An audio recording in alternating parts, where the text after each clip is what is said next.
All right, it's been a couple days since I left you guys last. It's gotten a little colder, but I made a bunch of progress on the brake lines. So let me turn this camera around, show you what I did. All right, so here is the brake lines that I bent and cut. So basically what I kind of did was I kind of just, like I said before, laid it out in my head, then started cutting lines and figuring out like, okay, what kind of adapters am I going to need? So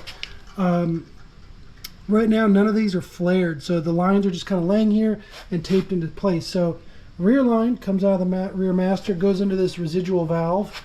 Then it's going to come up over here and go into a braided hose that'll tee over to the axle. So my thought is on the axle, I'll probably just use a big hose clamp or something to hold these guys together. I'm sure they make something really nice, but I don't know. I'm just gonna do something simple.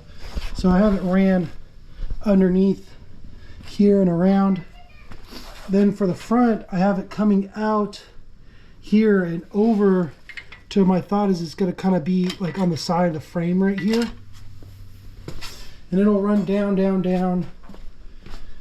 And underneath here, you can see the line down there, but underneath here, I'll have this guy that'll go over to the passenger side, but I'll have a T also.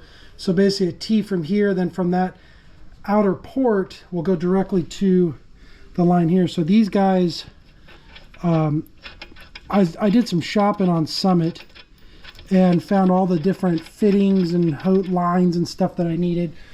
So really the front's going into a T, which one line hard or braided line will come over to here, then it'll go to a hard line to have an end on it and go over to that one. So here's what I got on Summit. So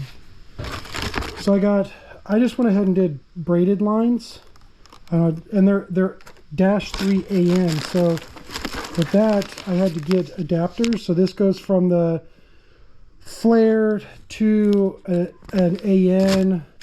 I got a couple of those. Here's my T's, and then I have adapters there that I already kind of lightly screwed them in, but to go from that inverted flare male or whatever to the -3 also. Yeah, and these are actually from Willwood, but these are the ones that were in that front wheel cylinder up here. So what I'm going to do next is take all these lines off and go to my buddy's shop and flare all of them. The other thing I did just a couple minutes ago was I was working on this rod. So I bought this little clevis and everything off Amazon for like 20 bucks. And it works great other than it was too short.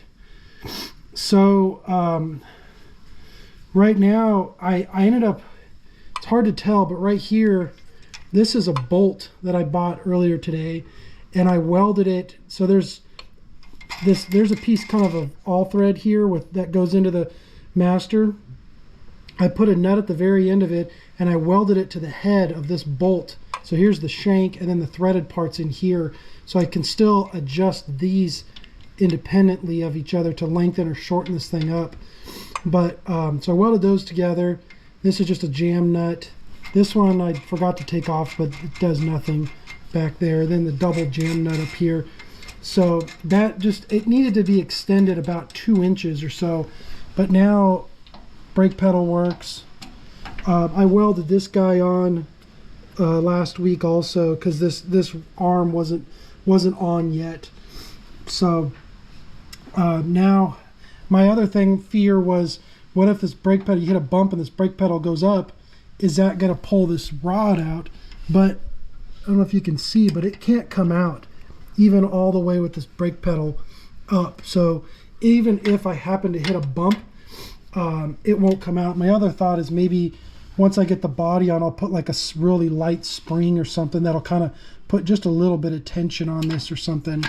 But yeah, even if it comes all the way up, it can't come out. So I'm not super worried about that. But all right, let me go flare these brake lines. It'll probably be another couple days before I check back in, but once that's done, I can get all the brake lines installed and start bleeding these things.